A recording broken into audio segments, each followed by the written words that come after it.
I really wanted to try that to see if it could help ease all the mental ill health troubles I was having by addressing my ADHD.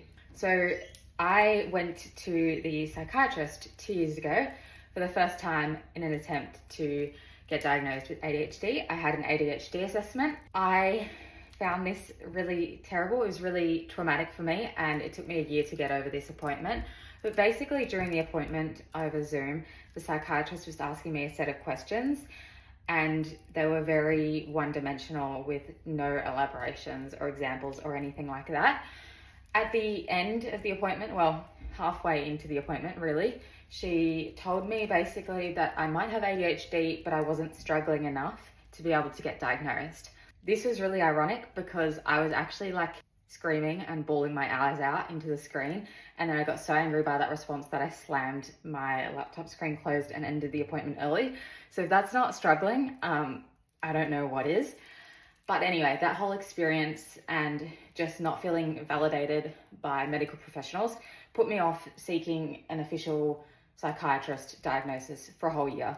But then last year I finally was brave enough and had the courage to go do that, and then the second psychiatrist I saw was much more considerate and validating and treated me a lot better with a lot more care. So that was a much better experience for me. But yeah, that's my ADHD experience and my diagnosis journey.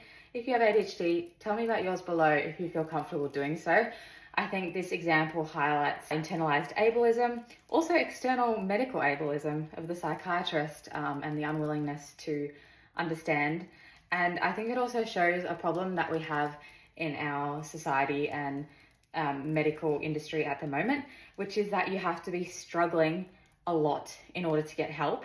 And I don't think people should be having mental health crises and be like at the end of their tether to get help if they need it. I think you should be able to get it early on before you get to that point, because yeah, not getting me that diagnosis, I solidly went downhill. And by the time I officially got the diagnosis a year later, my mental health was much worse. So yeah, just a reminder that we probably need to help support people's mental health before they get to the really bad points.